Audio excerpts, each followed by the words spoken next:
안녕하세요 여러분. 제가 지금부터 한국철도공사 국가근로 장학생의 브이로그를 찍어보려고 합니다. 여기 영무실 안인데, 여기 영무실 안은 보안상의 위험이 굉장히 커요. 그래서 여기 영무실 안에서 촬영하는 건 제한이 되고, 제가 하루 동안 어떤 일을 하는지 간략하게 보여드리도록 하겠습니다. 여기 보시면 모니터가 있고 기계 같은 게 있는데, 굉장히 많은 버튼이 있죠. 이 역 안에 모든 기계와 비상 게이트에는 호출벨이 있어요.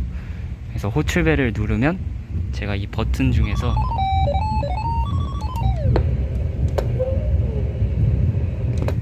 방금처럼 이렇게 비상 게이트를 열어주는 업무도 하고요. 그 다음에 각종 기계에서 오는 호출벨을 받아서 업무 처리를 합니다. 이제 점심시간인데요. 점심시간이 12시에서 1시까지 자율적으로 주어져요. 근데 저는 집이 완전 근처라서 이제 집에서 밥을 먹고 1시까지 다시 출근하면 됩니다. 12시부터 1시는 완전 자율이고, 그 시간에 이제 근무 시간에 포함되지 않는 거죠. 밥 먹고 다시 1시까지 영무실로 가도록 하겠습니다. 지금은 이제 열차 안에 분실물이 있다고 신고가 들어와서 잠깐 열차 들어갔다가 분실물이 있는지 확인을 했어요. 근데 분실물이 없더라고요. 그래서 국가근로 장학생은 열차 안에 분실물 신고가 들어왔을 때, 해당 역에 정차했을 때 잠깐 확인하는 절차를 거칠 수 있습니다. 이렇게 무전기도 들고요. 근데 아쉽게도 없네요. 개인적인 심부름이나 부당한 지시가 아니고, 합당한 업무 지시나 합당한 용무가 있을 때 다른 역으로 가서 업무를 볼 수 있습니다. 그래서 지금 원당에서 대곡역까지 가려고 해요. 이제 보통은 다른 역에 가는 이유는 관리역에 가는 거거든요. 관리역이라는 게 그 섬마다 그 역들을 관리하는 역이 있어요. 대곡역이 일산선의 관리역이고, 거기서 간단한 업무를 보기 위해서 가고 있습니다.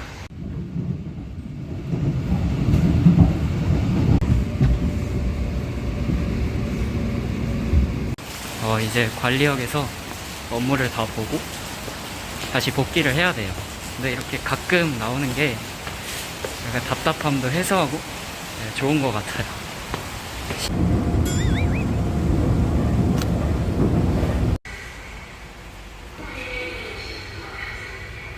지금 여기는 정산소라는 데인데요. 일종의 부스 같은 거예요. 그래서 여기서 다양한 업무를 보고 있어요. 승차하거나 하차할 때 에러가 나면 도와주기도 하고요. 기타 문의사항도 받기도 하고, 취객이 있으면 나가서 상황도 보고, 승차 게이트 앞에서 전반적인 상황을 본다고 생각하시면 편할 것 같아요. 여기 작아도 은근 다니시는 분이 많거든요. 그래서 좀 진상이 조금 많아요. 그리고 예를 들면 가장 많은 유형이 승하차 처리를 제대로 못하고 직원한테 화내는 분, 그런 분이 계셔요. 가끔 가다가. 지금까지 한국철도공사 국가근로 브이로그였습니다. 어떻게 잘 보셨나요? 제가 여러분들이 궁금해만한 걸 몇 가지 추려서 답변을 드리려고 해요. 우선 첫 번째, 국가근로는 어떻게 신청을 하느냐? 우선 국가근로에는 크게 두 가지 유형이 있습니다. 첫 번째, 학기 중 국가근로. 두 번째, 방학 중 집중 국가근로. 우선 학기 중 국가근로라는 것은 말 그대로 학기가 진행되는 와중에 근로를 하는 것을 의미합니다. 두 번째로 방학 중 집중 근로라는 것은 말 그대로 여름방학이나 겨울방학 때 집중적으로 근로를 하는 것을 의미합니다. 우선 신청 방법은 한국장학재단 접속하셔서 국가근로 장학금을 신청해 주시면 됩니다. 여기서 꿀팁을 드리자면 1학기, 2학기 국가장학금 신청 기간이 있어요. 그때 국가근로 장학금도 같이 신청해 주시면 되게 편리합니다. 그리고 이게 한국장학재단 국가근로 장학금을 신청했다고 끝이 아닙니다. 학교와 한국장학재단이 서로 매칭을 해서 국가근로 장학생을 선발하는 것입니다. 그렇기 때문에 학교 측 일정도 굉장히 중요하겠죠. 학교 홈페이지 공지사항을 참고하시면 학교마다 국가근로 장학금을 언제 신청해야 되는지가 나옵니다. 그렇기 때문에 한국장학재단 국가근로 장학금 신청은 물론 학교 측 일정을 잘 보셔서 신청하셔야 됩니다. 두 번째, 국가근로 장학생이 쉽게 되는 꿀팁 같은 걸 많이 문의를 주시는데 사실상 꿀팁은 없습니다. 저도 어떻게 선발이 되는지는 잘 몰라요. 다만 참고로 드릴 수 있는 건 학교마다 선발하는 기준이 다릅니다. 일단 학교 측에서 국가근로 장학생으로 적합하다라고 판단하는 학생들을 뽑아서 기관과 매칭을 시켜주는 게 국가근로 장학생 선발 과정입니다. 그렇기 때문에 각 학교마다 선발 기준이 달라요. 세 번째, 국가근로 장학생을 하면 나중에 취업 때 도움이 되나요? 직설적으로 말씀드리면 도움이 되지 않습니다. 취업을 하는 데 있어서 궁극적으로 도움이 되진 않아요. 이게 어떤 경력으로 인정되는 것도 아니고 일종의 장학사업이기 때문에 인정되지 않습니다. 다만 여러분께 확실하게 말씀드릴 수 있는 건 내가 국가근로 장학생으로서 어떤 기업에 가서 업무를 할 거 아니에요?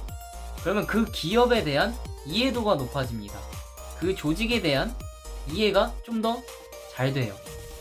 그렇기 때문에 내가 만약에 나중에 취업을 할 때 이곳에 지원을 하고 싶다 하면 아무래도 저는 이쪽에서 일을 해봤기 때문에 좀 더 유리한 면이 있겠죠? 이 기업에서 일을 해봤고 이 기업의 조직 문화를 좀 더 잘 이해하고 있으니까 그런 부분에서는 도움이 살짝 될 수 있지만 궁극적으로 취업에 도움이 되지 않는다. 마지막으로 가장 많이 묻는 게 국가근로 장학생으로 일을 하면서 장점들이 뭐냐? 많이 문의를 주십니다. 정말 장점이 많아요. 첫 번째, 시급이 세다. 지금 최저시급이 아마 얼마죠? 8,590원인가? 네, 그럴 겁니다. 하지만 이거는 교외 기준입니다. 교외 국가근로 장학생이 받는 시급은 11,150원이 기본급입니다. 여기다가 학교의 지원비까지 붙여지면 더 올라가겠죠? 두 번째, 복지제도가 정말 좋다. 여러분들 솔직히 알바하거나 일할 때 연차나 반차나 휴가 쓰기가 굉장히 힘드시죠? 하지만 국가근로 장학생은 사전에 공고만 한다면 얼마든지 자유롭게 휴가나 반차를 쓰실 수 있습니다. 이거는 제가 자신있게 말씀드릴 수 있어요. 그래서 제가 어떤 일정이 있거나 어떤 휴가 예정이 있을 때 자유롭게 씁니다.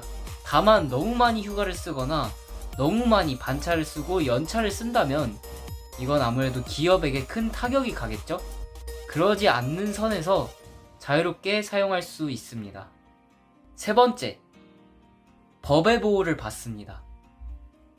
보통 알바생들도 물론 근로법에 의해서 보호를 받지만 한국장학재단에서 주관을 하는 거고 학교 측도 어느 정도 연관이 되어 있습니다.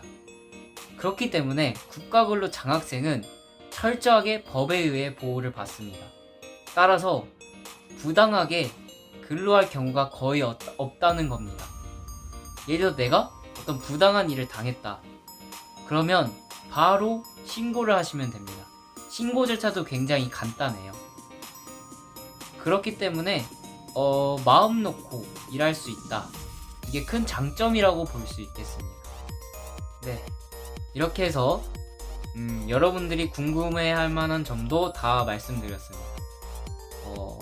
추가적으로 문의사항이 있거나 궁금하신 사항이 있거나 자유롭게 얘기하고 싶으신 거는 댓글로 남겨주시면 제가 직접 답변을 달도록 하겠습니다. 그럼 여러분들 안녕!